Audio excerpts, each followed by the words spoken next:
All right, my man, you on Nicovelli TV. You a Knicks fan? I'm a Knicks fan. That's what's up. State your name, let them know who you are. I'm Jay from Harlem. That's what's up. All right.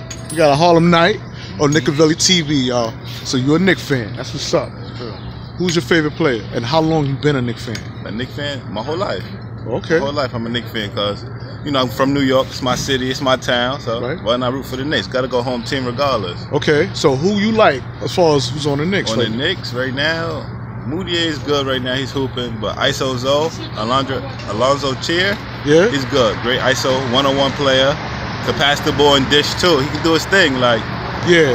We just signed him to a 2-year deal. Right. He came from the D League, but he's good. We got to get him more minutes in. He get us what we need. Okay. And what you think about Tim Hardaway's game right now? I'm up and down when it comes to Tim Hardaway. Like, he could shoot and be good, but then he's streaky.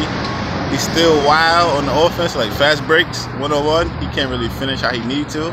He do the same like Euro step, but he don't finish. It's not as finesse as it need to be. But he's a good shooter. But would you say for somewhat Tim Hardaway kind of carried us this season a little something? I mean, in the beginning of the season, he had some 30-point games. He came out real good. Like, but when he was playing in Atlanta before he came back to New York, way better player, way better player, way better, way more consistent offensively. Right now in the Knicks, he's still consistently. The coach looked like he still got faith in him, but he's not. I feel like he's not exactly what we need at the 2 guard position. But he's good though. All right. Good. Now, moving right along, let's talk about my boy Cannon, Mr. Double. He's a beast. Talk to me. Some people is not all that pleased with his defense neither. They say that he could pick up on his defense a little bit more. He can. He don't block shots, but offensive wise, strength in the paint, he's doing what needs to be done. He got post moves to score in the post. Can't be stopped. Get rebounds, hustle, play hard. Exactly what we want in New York. People that play hard and hustle. And he got that. We just missing Porzingis. Porzingis is the defensive key for us. He get more blocks, but he stay out the paint on offense because he want to shoot too many threes. But he got to get in that paint some more. If you learn from Cannon how to score in the post, right? That's an unstoppable force in the paint together. Okay, now speaking of Chris Porzingis, all right? Are you aware that they say that he might come back in February? They say he might, but I don't think it's going to happen. Do you advise that? You think he just should sit out and wait till next season? Sit out, because if we play him now, he play good. I think he's almost a free agent. Right. Something like that. So if you let him play now, he look good, and he feel like he don't want to play with the Knicks no more, he might want to leave. So let's keep him. He's still not healthy yet. You know, bring him back with Knox, Moutier, see how they mesh. Okay. I think it could match up. Let's just see how it mesh and how it work out. Now, speaking of Kevin Knox, you brought up Kevin Knox. How you feel about his game? I mean, he hurt his ankle. Yeah. He got over that. You know, as for me, watching Kevin Knox, I seen him struggle and come out of his struggle. Yeah, he struggled in the beginning of the season.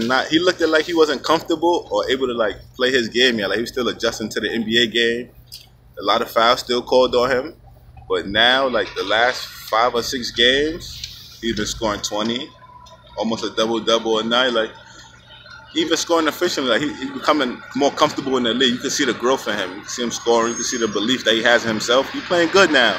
I just want to see if he can keep it going over time and like assert himself more in the offensive end. Now, when it comes to Emmanuel Moutier, that's the most impressive player to me right now that I see. Yes, right now, yes. Yes, right now, yes.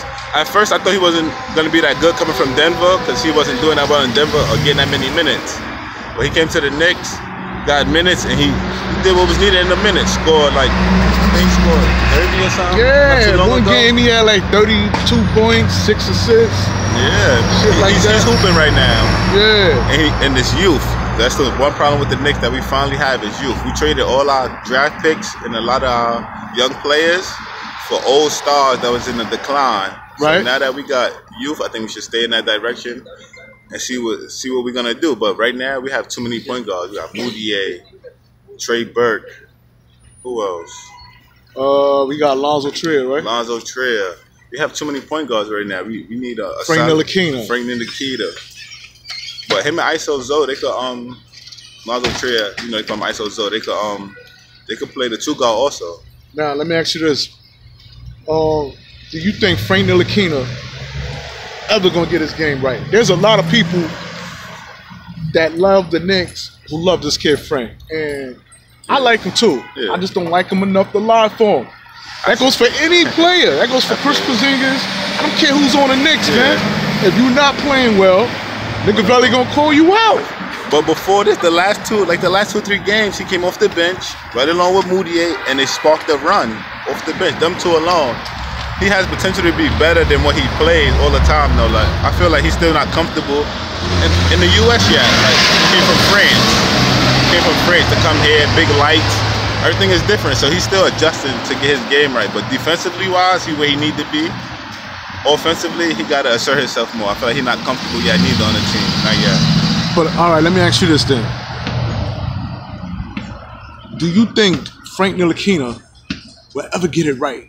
This is my question. Yeah. You got the same coach, Fizdale. Yeah, How come Moutier got it right, but Frank Ntilikina is still struggling?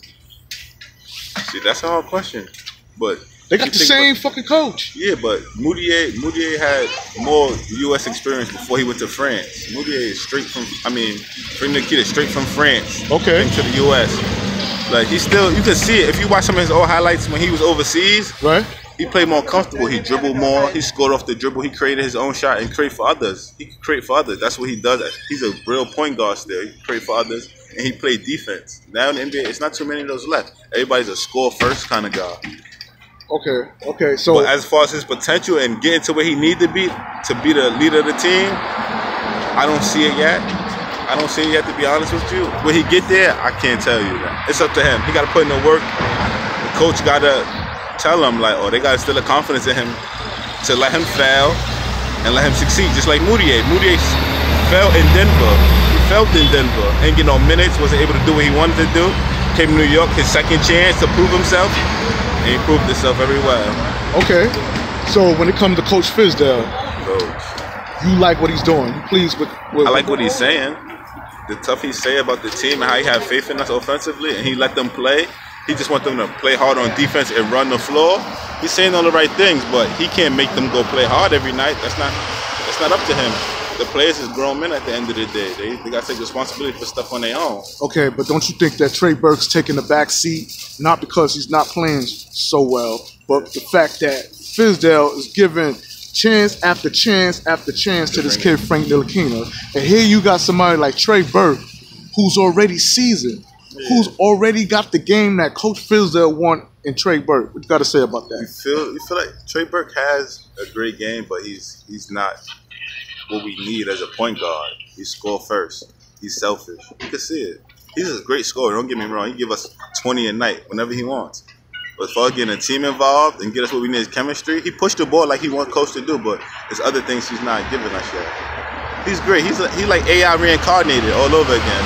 The way he plays, he try to look like him and all that, but he's not giving us what we need. As far as defense-wise, he can't guard Kyrie Irving and some of these great point guards that's out east and west. He's not guarding. So you think Frank Ntilikina could guard Kyrie Irving? He could guard them. He could guard them kind of players. Now it depends on how the refs gonna call the game. But how many games did you see Frank Ntilikina lock down Kyrie Irving? One. It was one game. All right. So the point I'm trying to make. But how many one games have we seen anybody else lock Kyrie down for one game? Maybe Klay Thompson. That was it. Maybe.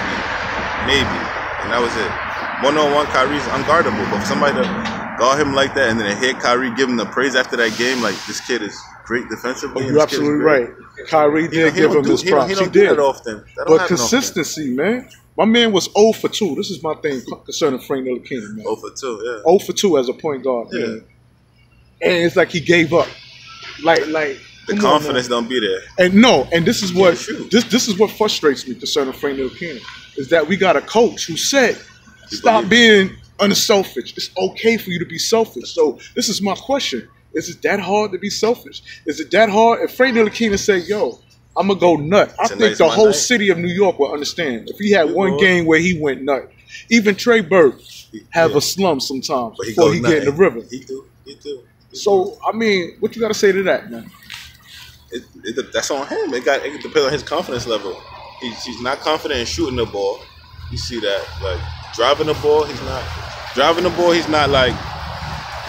confident of getting to the lane and then scoring. He'll get to the lane and dish. As far as shooting a three-pointer, he won't shoot it. Now he's shooting them, but you can see he don't have faith in his jump shot. Like, his game not where it needs to be yet, like 100%. Or he's not confident in his game.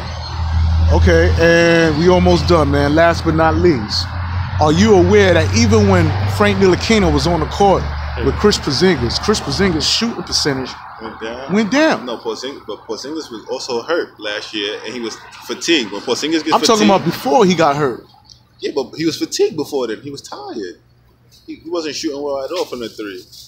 He missed like a lot of threes. They're trying to set him up for threes. He was shooting way too much. You could tell he was tired. We didn't get not one putback dunk last season from him. When he first came to the Knicks, that's how he made his name, off highlight plays like that. The hustle, effort, second chance plays. That was gone. He was fatigued. We was running him too much. Everything had to go through him. You take the shots. He was the next man up, which is understandable because he's a star. But it wasn't enough for him. He need help. And now I feel like we got the pieces. Trey Burke can take the ball and score now. ISO Zoe can call isolation on. They can pick and roll, pick and pop, and they can get their buckets together. What you think about ISO? ISO's a beast, man. Undrafted, never went through the draft. That kid is a star to me. I think he might be a star. I think he might really be a star. And last but not least, we're gonna close out right after this. Who do you think should be traded coming off the Knicks? Off the bench. You got Dotson. Not Dotson. He's our best three-point shooter right now. Dotson's our best three-point shooter on the team right now. You got Courtney Lee. He could go. Courtney Lee could go. He didn't want to play for the Knicks in the beginning of the season. The first couple months of the season, he was on the bench saying he was hurt. He came out and played with us, and he's not showing like he want to be there, like he still want to play there. He said he want to play for a winner. We could trade him. Okay, and last but not least, your boy Lance Thomas. I like Lance. Defensive prize-wise, he's good. Good corner three shooter, but he's not a star or nothing, but he's a great role player, and I think he's great for the team, chemistry-wise. He's the longest Knick that's been on the team for a while. He's good chemistry-wise. All right, my man. I want to thank you for coming on Nickavelli TV. For all my viewers out there, make sure you like and subscribe to Nickavelli. Please like and subscribe, man. That's true. Like and subscribe, man. Shout out to Nickavelli TV. All right. With that being said, peace, bro. Peace, bro.